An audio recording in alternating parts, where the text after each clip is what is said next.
Today's episode is one I've been sitting with for a while because the topic we are discussing, which is shame, is one that most people feel deeply about, but almost nobody talks about it honestly. Not because they don't want to, but because shame, by its very design, keeps itself a secret.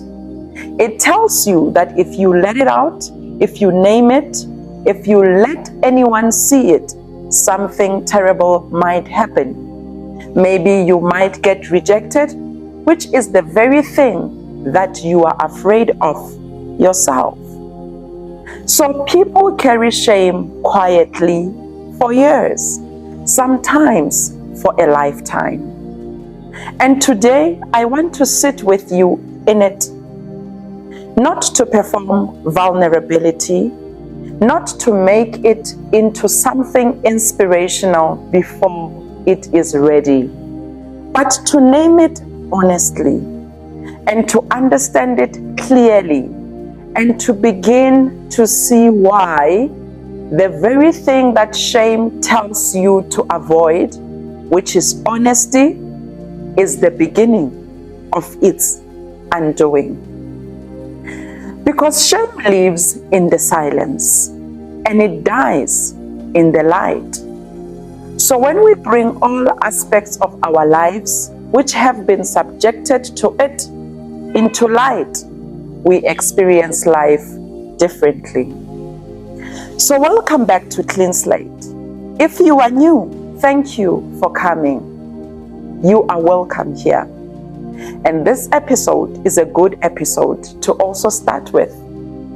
If you've been here for a while from the beginning, thank you for staying, because what we are building here week by week is a different relationship with the parts of yourself that we were told to hide.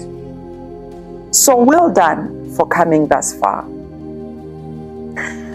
Before we go any further, I want to make a distinction that I think is genuinely important for how you will hear everything else in this conversation.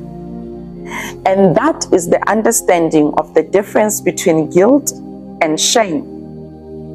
Because guilt and shame are not the same thing. Guilt says, I did something bad. It is tied to a specific behavior, a specific action. And guilt, when it is proportionate, it can actually be useful. It can help us repair. It can help us and motivate change of a behavior. It can help inspire an apology. It points outward toward what was done and what might be done differently. Whereas on the other hand, shame says, I am something bad. It is not tied to what you did. It is attached to who you are. It is a verdict about your entire self, not a response to a single action. So in this way, shame traps you, while guilt has the possibility of releasing you if done correctly. Guilt says, I made a mistake. Shame says, I am the mistake. They require a different response altogether. Now, a lot of people are walking around with shame that started as guilt. Something happened, and something was done, or something was said, or a failure happened. And instead of being addressed at the level of the behavior, it sank deeper and became an identity, a conclusion about self, a definition of who you are. So shame rarely forms in a vacuum. It has origins, often early ones. It forms in the moments when we needed to be accepted and we were not. When we showed something true about ourselves, a certain need, a failure, an emotion, And the response was rejection, ridicule, silence, or even punishment. So shame hides itself in these moments. Like, for instance, a child who cried when they were young and they were told to stop being weak, that produces shame. A teenager who shared an ambition and was laughed at, that can produce shame. Or an adult who asked for help and was made to feel like a burden, that too can produce a shame. The person who failed publicly and was defined by it is another instance that can cause shame. Each of those moments carry a message that a part of you is not acceptable, so you must hide it. And so you do. And you keep doing it long after the original moment has occurred. Long after the person who sent that message has even left your life.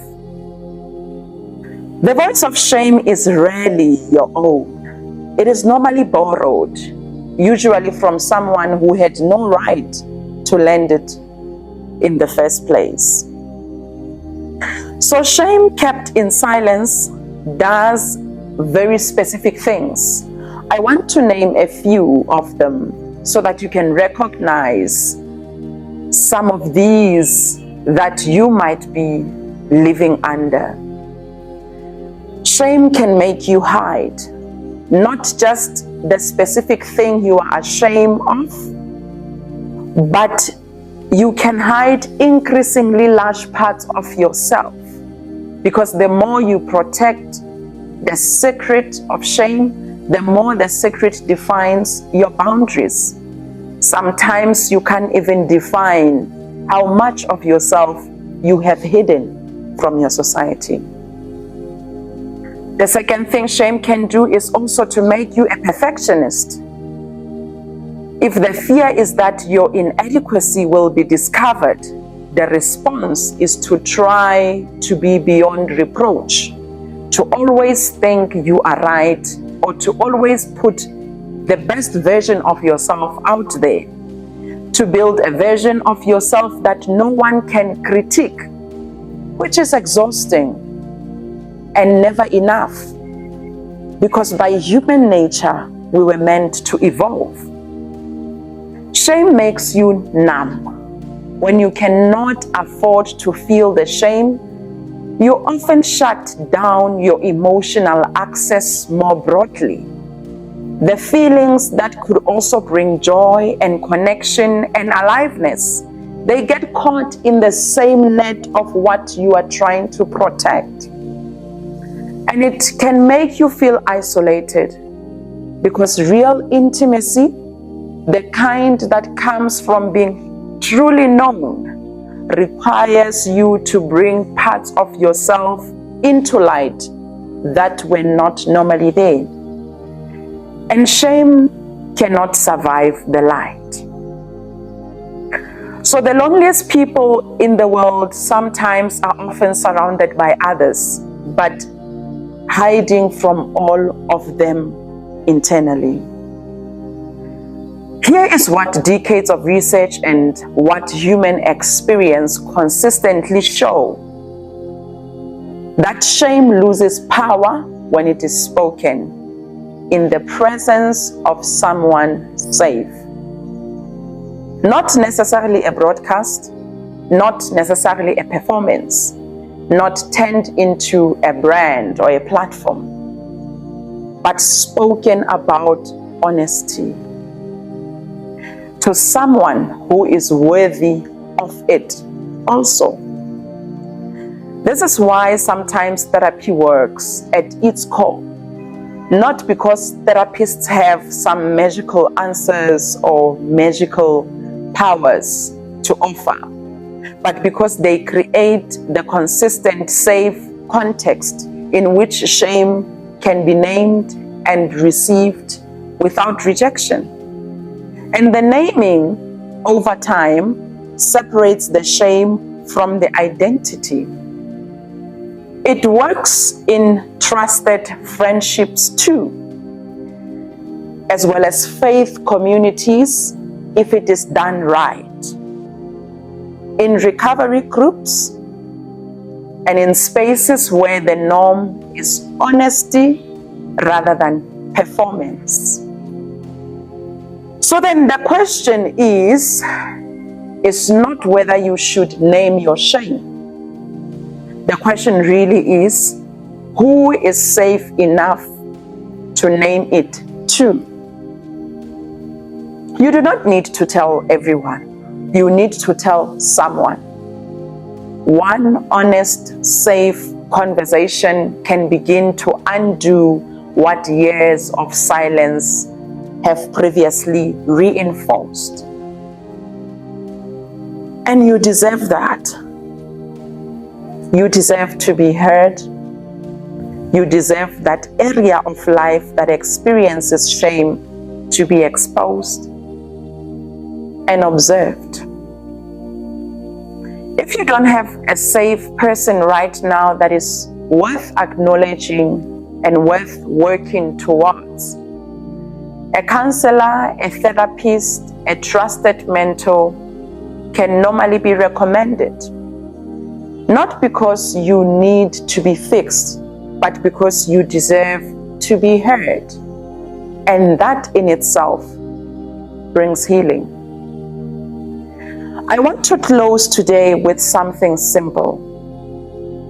Whatever you are carrying in silence, whatever verdict you've been living under, I want to say this clearly. You are not that verdict. You are not the definition of your shame. You are a person who had experiences that produced a story about yourself. And stories, even deeply ingrained ones, long-running, seemingly irrefutable stories, can still be rewritten. Not through denial, not through bypassing what actually happened, but through the slow, courageous work of bringing the truth into a different light. You are not what shame says you are. You are what you are still capable of becoming. And that is enough. So in our next episode, we are going to look at one of the most frustrating patterns that sometimes as people we deal with on the path of change. And this is sometimes called self-sabotage. Why you keep doing things that undermine your own progress. Why you get close to something good and then pull back. And what is actually going on underneath that pattern. I want us to sit into it and explore that. But if today's episode met you somewhere real, share it quietly with someone you think might need it. Some episodes are not for broadcasting, really. They are for passing gently to someone who's been carrying something alone as well.